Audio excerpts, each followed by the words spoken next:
Hello guys, hello all of you. हम आपको इग्नू के हिंदी के क्वेश्चन आंसर करा रहे हैं। ये आपका इग्नू का BHDE 106 कोड है या फिर EHD 06। ये दोनों का मतलब एक ही है, एक नया कोड है और एक ओल्ड कोड है। ठीक है, हिंदी भाषा इतिहास और वर्तमान, इसका नाम क्या है? हिंदी भाषा इतिहास और वर्तमान। इससे पहले हम 13 अध्याय कर चुके हैं, ये 14 अध्याय 14 है आज। ठीक है, और इसका नाम क्या है? हिंदी के विविध कार्य। ठीक है, हिंदी के विविध कार्य इसका नाम है। तो इससे के क्वेश्चन आंसर आज हम करेंगे। और एक बात और कि मैंने इससे पहले के जो वीडियो डाली है उनमें कुछ में क्वालिटी उनकी अच्छी नहीं है स्कैनिंग की, तो आप टेंशन मत लीजिए, मैं उन वीडियो को दोबारा अपलोड कर देंगे हम। ठीक है, तो आप उसमें टेंशन मत लीजिए। और इसमें पिछले 10 सालों में जितने भी इग्नू में पूछे गए क्वेश्चन हैं इस सब्जेक्ट से, वो सारे हम यहाँ पे करने वाले हैं। तो आप एक दो बार वीडियो देख लेंगे तो आप अच्छे से अपना एग्जाम क्वालिफाई कर पाएंगे। अगर आप किसी और सब्जेक्ट का भी वीडियो बनवाना चाहते हैं, आपका जो भी सब्जेक्ट हो, आप मुझे कमेंट करके बता सकते हैं। हम सभी सब्जेक्ट का आपका जो भी है उसका मैं वीडियो आपको प्रोवाइड करा देंगे हम। ठीक है, चलिए स्टार्ट करते हैं। फर्स्ट क्वेश्चन है इसका, हिंदी भाषा के विविध कार्यों का विवेचन कीजिए। ठीक है, आपसे पूछा जा सकता है कि हिंदी भाषा के विविध कार्यों का विवेचन कीजिए या फिर प्रकारों का विवेचन कीजिए। ठीक है, प्रकार आ सकता है, या फिर आपसे पूछा जा सकता है हिंदी भाषा के सामान्य प्रकारों का वर्णन कीजिए। ठीक है, प्रकारों शब्द आप ध्यान दीजिए। हिंदी भाषा के अन्य प्रकारों पर चर्चा कीजिए। ठीक है, एक शब्द इन तीनों क्वेश्चन में कॉमन है। क्वेश्चन कैसे भी घुमाकर पूछा जा सकता है, आपको आंसर यही करना है। ठीक है, भाषा समाज में विचारों के आदान प्रदान का माध्यम है। ठीक है, भाषा की जानकारी नहीं होगी तो हम अपने विचारों को दूसरों तक पहुंचा नहीं पाएंगे और दूसरों के विचारों को समझ नहीं पाएंगे। इसीलिए कहा गया है कि भाषा समाज में विचारों के आदान प्रदान का माध्यम है, संस्कृत की पोषक है। ठीक है, ये संस्कृत की पोषक भी है, जो भाषा है वो संस्कृत की पोषक भी है और ज्ञान विज्ञान के भंडार को सुरक्षित रखने का साधन भी है। ठीक है, ये ज्ञान विज्ञान के को ये इसके भंडार को ये सुरक्षित भी रखती है। जिस समाज में अधिक विकास होगा उस समाज की भाषा अधिक विकसित होगी। ठीक है, जिस समाज का विकास अच्छा होगा वहाँ की भाषा भी ज्यादा विकसित होगी। उस भाषा का उस समाज में सारे कार्यकलापों के लिए उपयोग किया जाता है। ठीक है, उस भाषा का उस समाज में सारे कार्यकलापों के लिए उपयोग किया जाता है। विकसित समाज की भाषा उस समाज में शिक्षा का माध्यम बनती है। ठीक है, तो इसका मतलब है कि जो विकसित समाज है, विकसित समाज की भाषा उस समाज में शिक्षा का माध्यम बनती है, प्रशासन की भाषा बनती है। ठीक है, प्रशासन की भाषा बनती है। वीडियो को आप एक दो बार सुनेंगे तो आप उतना मैटर आपको याद रह जाएगा जितना आपको एग्जाम में लिखना है।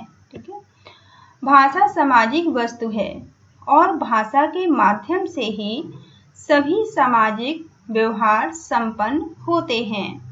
यदि भाषा ना हो तो हमारे समाज के लोग एक दूसरे से बात नहीं कर पाएंगे। परिवार या समाज की संरचना संभव नहीं हो पाएगी। ठीक है, अगर हमारे पास भाषा ना हो तो हम एक दूसरे से अपनी बात कह और सुन नहीं पाएंगे, हम एक दूसरे तक अपनी बात पहुंचा नहीं पाएंगे, उनकी बात को समझ नहीं पाएंगे और परिवार या समाज की संरचना संभव नहीं हो पाएगी। इसी प्रकार भाषा के कारण ही मानव बन सका है। ठीक है, भाषा ही ऐसा माध्यम है जिसके कारण मानव बन सका है। भाषा के प्रकार, अब यहाँ से पूछा गया है, आपसे बताया गया आपको भाषा के प्रकार। ठीक है, इसी तरह से आप हेडिंग डाल के लिखेंगे भाषा के प्रकार। पहला है भाषा साधन। भाषा साधन है मनुष्य भाषा के माध्यम से अपने कार्य संपन्न कर सकता है। ठीक है, मनुष्य जो है वो भाषा के माध्यम से अपने कार्य संपन्न कर सकता है और आवश्यकताओं की पूर्ति कर सकता है। इससे साधन के रूप में भाषा का कार्य दृढ़ होता है। ठीक है, तो भाषा ही एक ऐसा साधन है जिससे कि मनुष्य अपने जरूरतों की, अपनी आवश्यकताओं की पूर्ति कर सकता है, अपने कार्य संपन्न कर सकता है और इससे ही अपनी भाषा का प्रकार दृढ़ कर सकता है। भाषा सामाजिक व्यवहार का नियंत्रण है। ठीक है, दूसरा हेडिंग आप डालेंगे अंडरलाइन करके, अच्छे से हेडिंग जरूर याद करेंगे आप। भाषा सामाजिक व्यवहार का नियंत्रण है। इस प्रकार से हमें नियमों और निर्देशों का संग्रह मिलता है। ठीक है, इसी प्रकार से हमें नियमों और निर्देशों का संग्रह मिलता है। नीति और औचित्य की संकल्पना मिलती है। ठीक है, नीति और औचित्य की संकल्पना मिलती है, नियमों और निर्देशों का संग्रह भी मिलता है। भाषा परस्पर संपर्क का साधन है। ठीक है, जो भाषा है हमारी, ये परस्पर संपर्क का साधन है। तो भाषा परस्पर संपर्क का साधन है। हर व्यक्ति को अन्य व्यक्तियों से और व्यापक अर्थ में पूरे समाज से संपर्क करना होता है। ठीक है, कि हर एक व्यक्ति को अन्य व्यक्तियों से, मतलब दूसरे व्यक्तियों से और व्यापक अर्थ में पूरे समाज से ही उन्हें संपर्क करना होता है। इससे हम समान धर्मी लोगों, पड़ोसियों, सहकर्मियों और अजनबियों से विविध स्तरों पर संपर्क कर पाते हैं। इससे अपनी तथा पराये का अंतर भी कर सकते हैं। इस तरह यह समाज के स्त्रीकरण का आधार है। ठीक है, इसीलिए ये समाज के स्त्रीकरण का भी आधार है और भाषा की विविधता को जन्म देता है। और यही कारण है कि भाषा की विविधता को जन्म भी देता है। भाषा आत्म विकास का साधन है। जो भाषा है वो क्या है? आत्म विकास का साधन है। समाज का हर व्यक्ति समाज में अपना व्यक्तित्व कायम करता है। सामाजिक संपर्क और व्यक्तिगत क्षमता के कारण हर कोई अपनी विशिष्ट भाषीय प्रतिभा अर्जित करता है। नेक्स्ट पॉइंट है इसमें, भाषा ज्ञान अर्जन का साधन है। ठीक है, भाषा जो है वो ज्ञान अर्जन का साधन है। यह प्रकार व्यक्तिगत प्रतिभा से जुड़ा हुआ कार्य है। ज्ञान पहले घर से प्राप्त होता है। ठीक है, ज्ञान का सबसे पहले हमें ज्ञान कहाँ से मिलता है? अपने घर से मिलता है, परिवार से, माता पिता से, और बाद में विविध शिक्षा द्वारा, और बाद में हमें ज्ञान विद्यालय शिक्षा द्वारा मिलता है। भाषा में उपलब्ध साहित्य लोगों के समक्ष ज्ञान को व्यवस्थित रूप से प्रस्तुत करता है। भाषा कल्पना की उड़ान का माध्यम है। ठीक है, भाषा क्या है? भाषा कल्पना की उड़ान का माध्यम है। बच्चों के सामने एक अजीब सी दुनिया उपस्थित होती है। बच्चों के सामने एक अजीब सी दुनिया उपस्थित होती है जिसमें परियां, दानव, बोलने वाले पशु पक्षी, राजकुमार आदि पात्र, जीवित दृश्य उपस्थित होते हैं। बाल कविताएं, कथाएं आदि इस दुनिया को पुष्ट करते हैं। यह प्रकार बचपन तक ही सीमित नहीं होते हैं। ऐसा नहीं है कि ये कहानियां बचपन में ही खत्म हो जाती हैं। वयस्क व्यक्ति भी भाषा के माध्यम से अपने कल्पना संसार की सृष्टि करते हैं। जो वयस्क व्यक्ति हैं, बड़े लोग हैं, वो भी भाषा के माध्यम से अपनी कल्पना संसार की सृष्टि वो भी करते हैं। नेक्स्ट पॉइंट है, भाषा अभिव्यक्ति है, ठीक है, भाषा अभिव्यक्ति है, संदेशों का माध्यम है, ये थोड़ा सा लाइट हो रहा है, भाषा अभिव्यक्ति है और संदेशों का माध्यम है। भाषा के माध्यम से व्यक्तियों और वस्तुओं को ही नहीं अमूर्त विचारों की भी अभिव्यक्ति होती है। भाषा के माध्यम से सिर्फ व्यक्ति और वस्तुओं की ही नहीं बल्कि विचारों की भी अभिव्यक्ति होती है। भाषा के द्वारा ही हम अपने विचारों को अभिव्यक्त करते हैं। अन्य प्रमुख कार्य, इसके दूसरे प्रमुख कार्य क्या है? भाषा के दूसरे प्रमुख कार्य हैं उपयुक्त कार्यों के अलावा किसी आधुनिक भाषा के सामने अन्य कार्यों का प्रकार, जो कि इस प्रकार है। दूसरे कार्य क्या हो सकते हैं? पहला पॉइंट है हिंदी भारतीय भाषाओं के लिए सेतु है। जो हिंदी है वो भारतीय भाषाओं के लिए सेतु का काम करती है।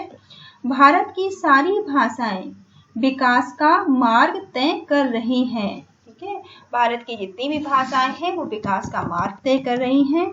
इस मार्ग पर हिंदी भाषा विभिन्न भारतीय भाषाओं के बीच सेतु का काम करती है या कर सकती है। उदाहरण के तौर पर हिंदी के पारिभाषिक शब्द बने तो कई भाषाओं ने उस कार्य को अपने लिए आधार बनाया। जो हिंदी है, हिंदी में पारिभाषिक शब्द बने तो कई भाषाओं ने उस कार्य को अपने लिए आधार बनाया है। साहित्य निर्माण, यांत्रिकीकरण आदि क्षेत्रों में हिंदी को चाहिए कि वह अन्य भाषाओं को अपने साथ लेकर चले। इससे भारत में भाषिक एकता पैदा होगी और हिंदी का महत्व बढ़ेगा, ठीक है। इससे क्या होगा कि भारत में भाषिक एकता पैदा होगी और हिंदी का महत्व बढ़ेगा। दूसरा पॉइंट है हिंदी देश की जनता का स्वर है, ठीक है। हिंदी जो है वो देश की जनता का क्या है? स्वर है। हिंदी भाषा का अपना साहित्य है। जो हिंदी भाषा है हमारी, इसका अपना साहित्य है और अब तक अधिकतर हिंदी क्षेत्र के ही विद्वान इस भाषा के माध्यम से साहित्यिक सृजन करते रहे हैं। हिंदेतर भाषी हिंदी लेखक एक और संख्या में कम है। जहां पर हिंदी लेखकों की बात करें अगर, तो हिंदी लेखक जहां संख्या में कम है, तो दूसरी तरफ भाषा पर पूर्व अधिकार न होने के कारण उनका लेखन स्तर अपेक्षाकृत कम है। उनका जो लेखन स्तर है वो भी जितना होना चाहिए उतना नहीं है, उसकी तुलना में कम है। फिर भी तेलुगु जो भाषा है, फिर भी तेलुगु के बालकृष्ण रॉय, जो तेलुगु भाषा के बालकृष्ण रॉय हैं, मराठी के प्रभाकर माचवे और मराठी भाषा के जो प्रभाकर माचवे हैं, पंजाबी भाषा के अज्ञे और बंगाल के प्रणव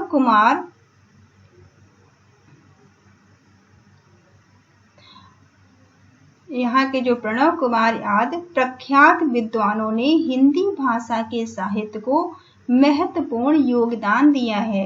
ये जितने भी विद्वान हैं इन्होंने हिंदी भाषा के साहित्य को महत्वपूर्ण योगदान इसमें दिया है। हिंदी भाषा साहित्य में इन्होंने महत्वपूर्ण योगदान दिया है।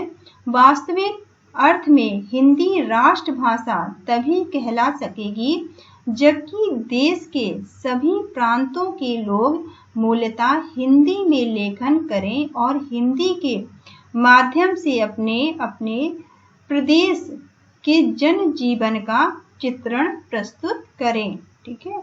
तो कहा जा रहा है यहाँ पे कि वास्तव में अगर हम बात करें तो हिंदी राष्ट्र की भाषा तभी बन सकती है, तभी कहला सकती है जब देश के सभी प्रांतों में मूलतः हिंदी का लेखन हो, हिंदी में चीजें लिखी जाएं और हिंदी माध्यम से अपने अपने प्रदेश के जनजीवन को नियंत्रित किया जाए, चित्रित किया जाए, बताया जाए। तब हिंदी साहित्य वास्तव में क्षेत्रीय साहित्य की सीमाओं से निकलकर पहले राष्ट्रीय और बाद में अंतरराष्ट्रीय साहित्य का रूप धारण करेगा। ठीक है, ये पहले राष्ट्रीय और बाद में अंतरराष्ट्रीय रूप धारण करेगा। हिंदी एक अंतरराष्ट्रीय भाषा है। अब दूसरा पॉइंट इसमें है कि हिंदी एक अंतरराष्ट्रीय भाषा है। कई भाषा तभी अंतरराष्ट्रीय भाषा बनती है। कोई भी भाषा जो है वो अंतरराष्ट्रीय भाषा कब बनती है?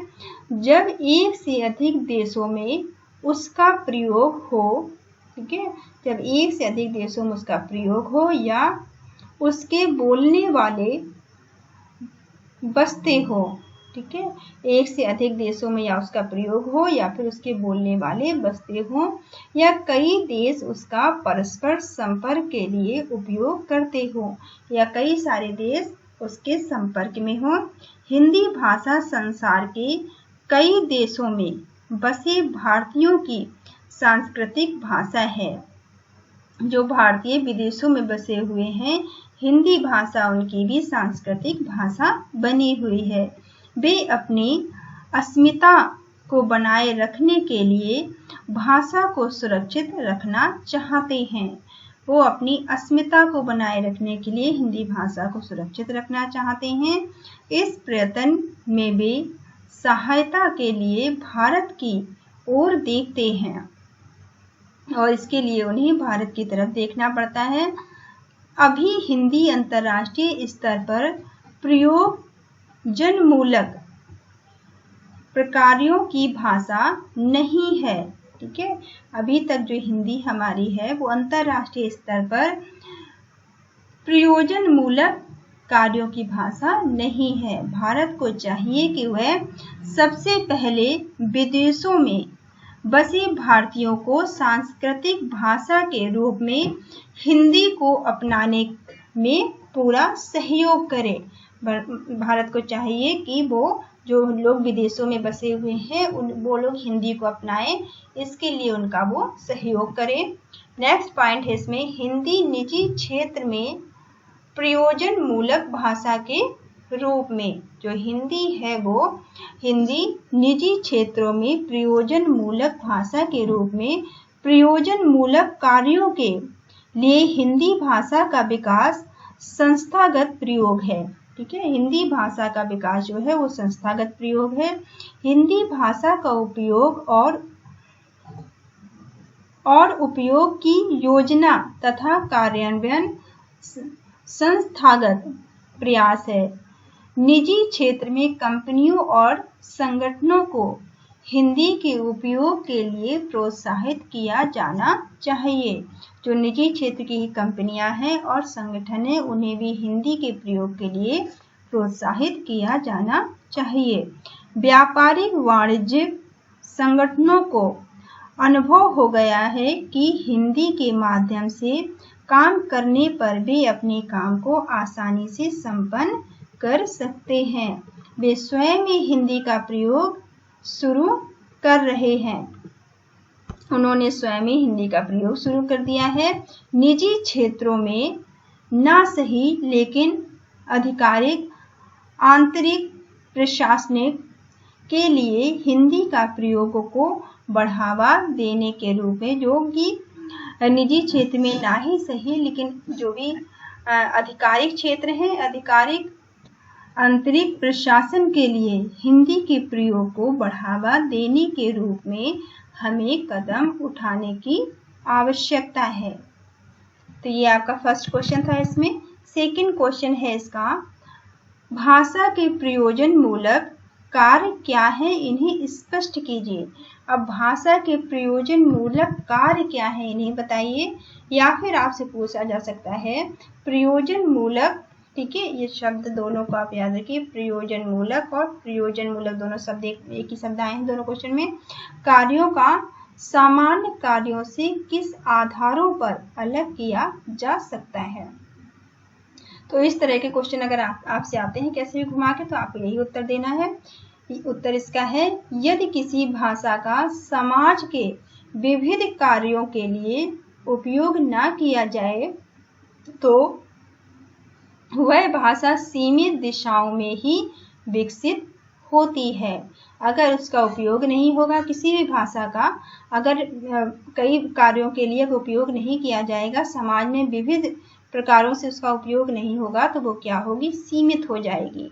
आमतौर पर उस भाषा में केवल साहित्य का विकास होता है। ठीक है, आमतौर पर ऐसी भाषा में केवल साहित्य ही लिखे जाते हैं और अन्य क्षेत्र में वह भाषा कमजोर रह जाती है और दूसरे क्षेत्रों में ये भाषा क्या है, कमजोर पड़ जाती है। लगभग इसी तरह की स्थिति हिंदी के सामने 1947 के आसपास थी। और इस तरह की स्थिति हिंदी के सामने कब थी, 1947 के आसपास। हिंदी भाषा उस समय साहित्यिक दृष्टि से संपन्न होते हुए भी राजकार्य आदि आधुनिक कार्यों के लिए तैयार नहीं थी। उस समय जो हमारी हिंदी थी वो साहित्य की दृष्टि से तो ये काफी संपन्न थी, लेकिन राजकार्य आदि आधुनिक कार्यों के लिए ये तैयार नहीं थी। यही कारण था कि हिंदी को राजभाषा बनाने के साथ साथ उस कार्य के लिए, उसे तैयार करने के लिए विकास के कदम उठाए गए। ठीक है, यही कारण था कि हिंदी जो है, हिंदी को राजभाषा बनाने के साथ साथ उसे कार्य की भाषा भी बनाने के लिए उसे तैयार किया गया, ऐसे कदम भी उठाए गए। इस तरह प्रयोजन मूलक कार्यों के लिए भाषा को विकसित करना एक सामाजिक सामूहिक प्रयत्न बनता है। ठीक है, इसी तरह से जो भाषा है, इस तरह से प्रयोजन मूलक कार्यों के लिए भाषा को विकसित करना एक सामाजिक सामूहिक प्रयत्न बनता है। जबकि साहित्यिक विकास प्रमुखता व्यक्तियों पर निर्भर करता है। ठीक है, जबकि अगर हम साहित्यिक विकास की बात करें तो ये किस पर निर्भर करता है, ये व्यक्तियों पर निर्भर करता है। इस तरह हम प्रयोजन मूलक कार्यों को सामान्य कार्यों से निम्नलिखित आधार पर अलग कर सकते हैं। अब हम कैसे इनको अलग कर सकते हैं, डिवाइड कैसे कर सकते हैं, प्रयोजन मूलक कार्यों को सामाजिक कार्यों से हम कैसे अलग कर सकते हैं। पहला आपको बताया गया है, प्रयोजन मूलक जो कार्य हैं वो संस्थागत होते हैं। एक कार्य किसी विधि विधान के अंतर्गत भाषा पर आरोपित किए जाते हैं। उदाहरण के तौर पर हिंदी राजभाषा है। ठीक है, हिंदी क्या है, हमारी राजभाषा है, इसलिए इसमें विविध साहित्य का निर्माण आवश्यक है। ठीक है, इसीलिए इसमें विविध साहित्य का निर्माण क्या है, आवश्यक। कर्नाटक की तुलु भाषा प्रदेश की भी राजभाषा नहीं है। जो कर्नाटक की तुलु भाषा है, तुलु भाषा प्रदेश की राजभाषा नहीं है, इसलिए उसमें कानून संबंधी पुस्तकों के निर्माण का दायित्व सौंपा नहीं जाता है। ठीक है, जो भाषा कानूनी भाषा राजभाषा नहीं बन सकती है, उसमें और कानूनी भाषा नहीं बन सकती, उस भाषा में जो कानून से संबंधित कार्य है वो भी नहीं हो सकते हैं। दूसरा पॉइंट है, प्रयोजन मूलक कार्यों के निर्वाह में भाषा के विकास के प्रयत्न भी संस्थागत होते हैं, अर्थात विविध साहित्य के निर्माण के लिए विधि संबंधी शब्दावली की आवश्यकता पड़ती है। यह शब्दावली व्यक्ति अपनी इच्छा अनुसार अपने दृढ़ से विकसित नहीं कर सकते, क्योंकि इसमें अराजकता पैदा होती है। इस तरह शब्दावली निर्माण का कार्य संस्थागत होता है। जो शब्दावली का कार्य क्या है, शब्दावली निर्माण का कार्य संस्थागत होता है और उस संस्था के कार्य को सांविधिक मान्यता दी जाती है। इसे सांविधिक मान्यता भी दी जाती है। इसकी तुलना में साहित्यिक भाषा में नए शब्द के निर्माण के लिए साहित्यकार स्वतंत्र हैं, उन्हें किसी मान्यता की आवश्यकता नहीं होती है।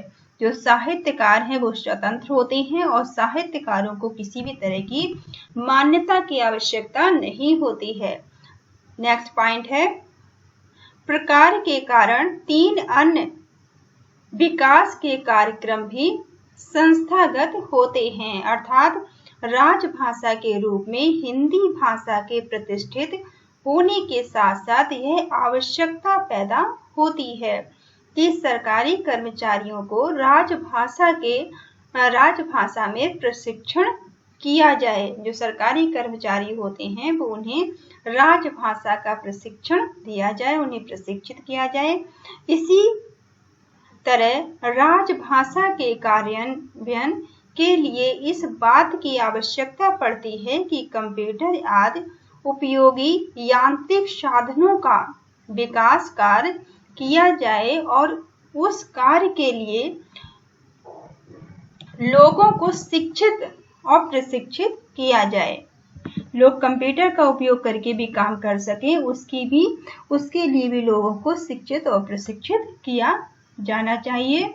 इस तरह भाषा के प्रकार विकास की अन्य दिशाओं में विविध कार्यक्रमों को जन्म देते हैं। ठीक है, इसी प्रकार लोग अच्छे से काम कर पाएंगे और इन सब का संचालन आवश्यक तौर पर किया जाता है और ये सभी चीजें आवश्यक होती हैं। आपने किसी भी कार्यालय में देखा होगा, कार्य जो है वो सारे काम, जो भी ऑफिस के काम है, कार्यालय के काम है, वो सभी किसमें होते हैं, कंप्यूटर की हेल्प से होते हैं। हिंदी भाषा अंग्रेजी भाषा दोनों में होते हैं। हिंदी हमारी राजभाषा है, जितनी भी सरकारी काम है वो हिंदी में भी होते हैं। ठीक है, प्रयोजन मूलक कार्यों के संदर्भ में योजनाबद्ध विकास को ही समाज भाषा विज्ञान में भाषा नीति और भाषा नियोजन कहा जाता है। ठीक है, इसको भाषा नीति और भाषा नियोजन भी कहा जाता है। नीति स्पष्ट करती है कि हमें किन दिशाओं में आगे बढ़ना है। ठीक है, नीति हमें बताती है कि हमें किन दिशाओं में आगे बढ़ना है और योजना या आयोजन यह स्पष्ट करता है कि उद्देश्य की पूर्ति के लिए हमें किस प्रकार के कार्य किस ढंग से अपने हाथ में लेने चाहिए। ठीक है, तो योजना और आयोजन से हमें स्पष्ट होता है कि हमें किस तरह के कामों को अपने हाथ में लेना चाहिए, किस तरह के कार्य हम कर सकते हैं। यहाँ पे क्वेश्चन 3 है आपका, तीसरा क्वेश्चन है इस चैप्टर का, राजभाषा और राष्ट्रभाषा पर टिप्पणी कीजिए। अब आपसे राजभाषा और राष्ट्रभाषा पर टिप्पणी पूछी गई है। ये क्वेश्चन अलग अलग भी आ सकते हैं। ठीक है, आपसे सिर्फ ये भी पूछा जा सकता है कि राजभाषा बताइए या फिर राष्ट्रभाषा बताइए, और साथ में भी आ सकते हैं। तो चलिए देखते हैं। राजभाषा हिंदी के रूप में जिस भाषा में किसी देश का राजकाज किया जाता है। ठीक है, राजभाषा कौन सी होती है, जिसमें किसी देश का जिस भाषा में किसी देश का राजकाज किया जाता है उसे उस देश की राजभाषा कहा जाता है। ब्रिटिश शासन काल में अंग्रेजी इस देश की राजभाषा रही है। इंपॉर्टेंट पॉइंट ध्यान दीजिए कि ब्रिटिश शासन, जब ब्रिटिश का शासन था हमारे यहाँ, तो उस समय अंग्रेजी देश की राजभाषा हुआ करती थी, क्योंकि जो भी प्रशासन के काम थे वो अंग्रेजी में हुआ करते थे, इसलिए जो अंग्रेजी थी वो राजभाषा थी उस टाइम। जब भारत स्वतंत्र हुआ और संविधान में राजभाषा के प्रश्न पर पुनः विचार होने लगा, तब हिंदी को राजभाषा का दर्जा प्रदान किया गया। हिंदी को राजभाषा स्वतंत्रता के बाद बनाया गया। संविधान के अनुच्छेद 343 के अनुसार संघ की राजभाषा हिंदी और लिपि देवनागरी होगी। ठीक है, ये इंपॉर्टेंट है, ध्यान रखिए, जीके में भी बहुत बार पूछा जाता है। तो संविधान के अनुच्छेद 343 के अनुसार, ठीक है, अनुच्छेद 343 के अनुसार संघ की राजभाषा हिंदी, ठीक है, संघ की राजभाषा हिंदी और लिपि देवनागरी होगी, ऐसा कहा गया। अंग्रेजी के स्थान पर एकदम हिंदी को लाने में कई व्यवहारिक कठिनाइयां सामने आने की संभावना थी। ठीक है, एकदम से हिंदी को हटाकर, अंग्रेजी को हटाकर हिंदी को लाने में कई सारी मुश्किलें थी। उन्हें ध्यान में रखते हुए यह प्रस्ताव पारित किया गया कि 26 जनवरी 1965 तक अंग्रेजी का व्यवहार उन सभी प्रयोजनों के लिए किया जाता रहेगा जिनके लिए उसका व्यवहार संविधान पारित होने से पहले होता रहा है। आज हिंदी के साथ अंग्रेजी के भी प्रयोग की छूट है। आपने देखा होगा किसी भी कार्यालय में या गवर्नमेंट डिपार्टमेंट में कि हिंदी इंग्लिश दोनों में पत्र लिखे जाते हैं, हिंदी इंग्लिश दोनों का प्रयोग किया जाता है। अथवा कार्यालय पत्राचार हिंदी और अंग्रेजी दोनों में किया जाएगा। जो कार्यालय पत्राचार है वो हिंदी अंग्रेजी दोनों ही भाषाओं में किए जाते हैं। संघ की राजभाषा से तात्पर्य राज्य के 3 प्रमुख अंगों की भाषा से है। ठीक है, संघ की राजभाषा से तात्पर्य क्या है? राज्य के 3 प्रमुख अंगों की भाषा से है। ये अंग क्या क्या हैं? विधानांग, ठीक है, विधानांग जिसे हम संसद कहते हैं, विधानांग जिसे संसद कहा जाता है, न्यायांग जिसे अदालत कहा जाता है, न्यायांग जिसे अदालत कहते हैं, और कार्यांग जिसे हम प्रशासन कहते हैं। इन तीनों पॉइंट का आप याद रखेंगे। संसद पूरे देश के लिए कानून बनाने का कार्य करती है। जो संसद है वो पूरे देश के लिए कानून बनाती है। प्रदेशों में विधान मंडल अपने अपने स्तर पर अपनी भाषा के काम करते हैं,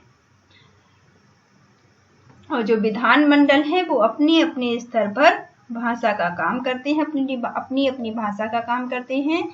इन सबसे सामंजस्य स्थापित करने के लिए आवश्यकता है कि सभी विधायक निकायों के निर्माण देश की राजभाषा में उपलब्ध कराए जाएं।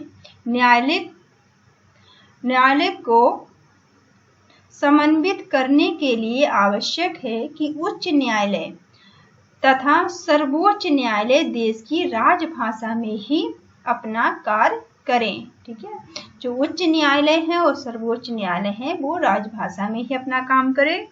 इसी प्रकार से भारत सरकार के कार्यालय अपना कामकाज राजभाषा में ही करें। ठीक है, तीनों अंगों में भाषिक समन्वय है स्थापित करने का उत्तरदायित्व देश की राजभाषा पर है और यही इसका प्रमुख कार्य भी है। ये तीनों जो अंग हैं, तीनों अंग में भाषिक सामान्यता जो है स्थापित करने का उत्तरदायित्व देश की राजभाषा पे है। ठीक है, अब दूसरा पॉइंट आता है इसमें राष्ट्रभाषा। अब बात आती है राष्ट्रभाषा की। तो राष्ट्रभाषा हिंदी के रूप में राष्ट्रभाषा की संकल्पना एक भावात्मक संकल्प है। ठीक है, जो राष्ट्रभाषा की संकल्पना एक भावात्मक संकल्पना है जिसके कार्य के रूप में भाषा स्वयं अर्जित करती है। ठीक है, जिसके कार्य के रूप में भाषा स्वयं अर्जन करती है। भाषा का यह रूप न केवल देश की जनता से जोड़ने की कड़ी के रूप में सामने आता है बल्कि राष्ट्र असमिता का वाहक होता है। ठीक है, ये राष्ट्र असमता का भी वाहक होता है। स्वतंत्रता संग्राम के दौरान हिंदी ने राष्ट्रीय एकता के लिए जनसंपर्क के कार्य निहित किए हैं। हिंदी ने उस टाइम जन संपर्क के कार्य का काम किया है। यही भाषा देश की जनता को जोड़ने वाली भाषा है और यही भाषा क्या है? जनता को जोड़ने वाली भाषा है राष्ट्रभाषा। राष्ट्रभाषा ही जनता को जोड़ने वाली एक भाषा है। इसे संपर्क भाषा का कार्य माना जाता है। इसे संपर्क भाषा भी कहा जा सकता है। संपर्क भाषा के रूप हिंदी की निम्नलिखित भूमिकाएं हैं। इनकी मेन भूमिकाएं क्या क्या हैं? राजभाषा के रूप में जो पूरे देश के लिए संपर्क की कड़ी बनती हैं। ठीक है। राजभाषा के रूप में जो पूरे देश के लिए संपर्क की कड़ी बनती हैं, परस्पर संपर्क के लिए सामान्य व्यवहार में प्रयोग में लाने के लिए इसका प्रयोग किया जाता है। परस्पर संपर्क के लिए सामान्य व्यवहार में प्रयोग लाने के लिए इसका प्रयोग किया जाता है। थर्ड पॉइंट है ज्ञान विज्ञान के आदान प्रदान के लिए यह माध्यम भाषा बनती है। संपर्क के इस तीसरे प्रकार को राष्ट्रभाषा माना जाता है। संपर्क के तीसरे प्रकार को क्या माना जाता है? राष्ट्रभाषा माना जाता है। दूसरे शब्द में राष्ट्रभाषा की भूमिका संपर्क के प्रकार को पूरा करने के लिए जरूरी है। अगर हम दूसरे शब्दों में बात करें तो जो राष्ट्रभाषा है, राष्ट्रभाषा की भूमिका संपर्क के कार्य को पूरा करने के लिए ये जरूरी है। हिंदी में देश की अन्य भाषाओं का समस्त साहित्य उपलब्ध है। जो हिंदी है, हिंदी में जो दूसरी भाषाएं हैं उनका भी पूरा साहित्य उपलब्ध है। वह देश की सामाजिक, सांस्कृतिक और अभिव्यक्ति का माध्यम बने हैं। संपर्क का यह कार्य हिंदी को राष्ट्रभाषा के पद पर असीम करता है। ठीक है, संपर्क का यह कार्य जो है, संपर्क का यह कार्य हिंदी को राष्ट्रभाषा के पद पर असीम करता है, जिसे पूरा राष्ट्र मान्य भाषा के रूप में स्वीकार करता है। यह यहाँ जानना महत्वपूर्ण है कि अन्य कार्यों के समान राष्ट्रभाषा के रूप में हिंदी का कार्य संस्थागत नहीं है। ठीक है, ये आप ध्यान रखेंगे कि जो हिंदी का कार्य है वो संस्थागत नहीं है। शिक्षा में त्रिभाषा, जो शिक्षा में त्रिभाषा सूत्र पर बल दिया जाता है, स्वैच्छिक संस्थाएं हिंदी के प्रचार प्रसार में लगी हुई हैं। जो स्वैच्छिक संस्थाएं हैं वो हिंदी के प्रचार प्रसार में लगी हुई हैं, जैसे रेडियो, दूरदर्शन आदि माध्यम हिंदी के प्रचार प्रसार का माध्यम बने हुए हैं। ये हिंदी के प्रचार प्रसार में अपनी महत्वपूर्ण भूमिका निभा रहे हैं। कौन कौन? रेडियो और दूरदर्शन। तथा इस विषय में वे अपने ही ढंग से कार्य कर रहे हैं। साहित्य अकादमी भारत सरकार का प्रशासन विभाग, हिंदी अकादमियां, प्रचार भाषाएं आदि हिंदी बांटने के विस्तार में लगे हुए हैं। फिर भी इस क्षेत्र में इतना अधिक कार्य हो सकता है, अभी उतना कार्य नहीं हो रहा है। इस क्षेत्र में जितना कार्य हो सकता है उतना नहीं किया जा रहा है। ठीक है, क्वेश्चन नंबर 4 इसमें आ जाता है आपका। क्वेश्चन 4 में भाषा के विकास में आने वाली समस्याओं का वर्णन कीजिए। अब आपसे पूछा गया है कि भाषा के विकास में क्या क्या समस्याएं आ सकती हैं, उनके बारे में आपको बताना है। भाषा के विकास में आने वाली समस्याओं का वर्णन कीजिए। तो क्या क्या समस्याएं आ सकती हैं, चलिए देखते हैं। अगर किसी भाषा को अचानक कई प्रकारों का निर्वाह करना पड़े और विविध दिशाओं में विकास करना पड़े तो कई समस्याएं आती हैं। अगर कोई भी भाषा आती है और अचानक से उसे कई कार्य करने पड़ जाएं, कई कार्य का निर्वाह करना पड़े और विविध दिशाओं में विकास करने पड़े तो कई समस्याएं आएंगी। जैसे कार्यालय की भाषा के बारे में, जो अनुवाद की भाषा कहलाती है। ठीक है, जो कि किसकी भाषा कहलाती है? अनुवाद की भाषा कहलाती है। यह आम धारणा है कि यह कठिन है। आम धारणा ऐसी बनी हुई है कि ये कठिन है या कृत्रिम है।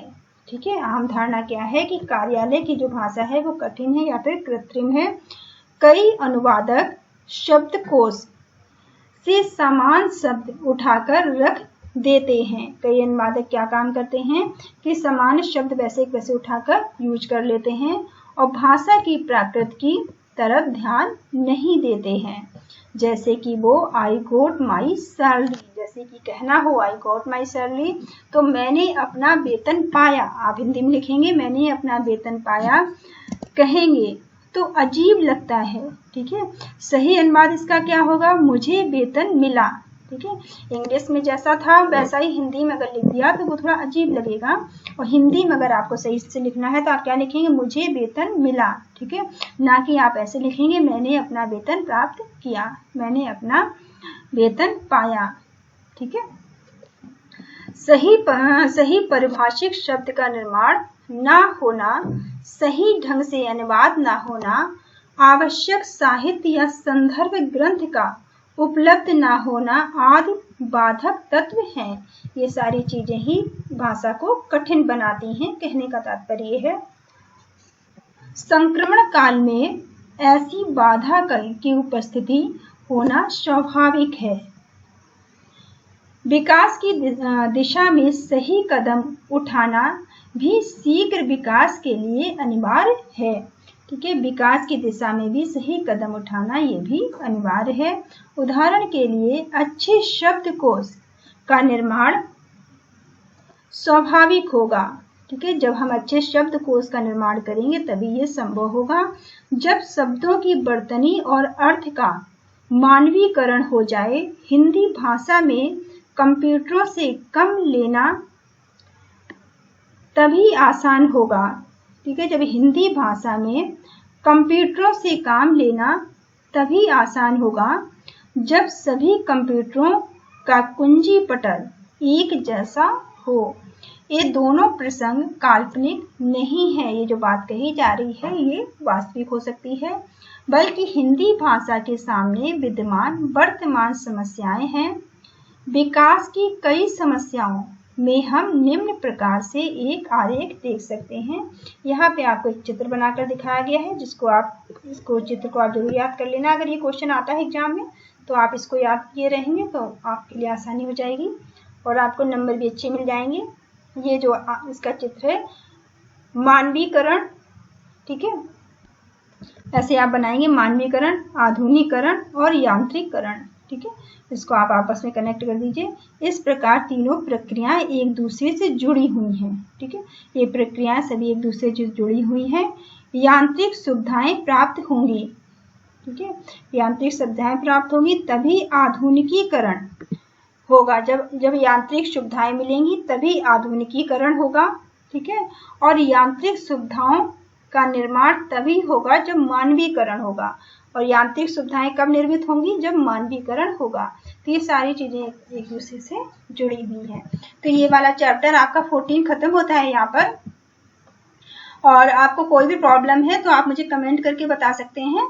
और जो आपने मुझे बताया था क्वालिटी के बारे में, वीडियो की क्वालिटी अच्छी नहीं थी, ठीक है, तो उसके वीडियो मैं दोबारा से अपलोड कर दूंगी, उसका आप टेंशन मत लेना। तो वो सारे वीडियो हटा के मैं उनके वीडियो दोबारा से डाल दूंगी, ठीक है।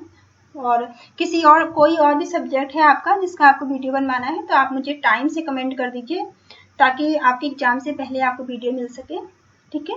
Thank you all of you, thank you for watching.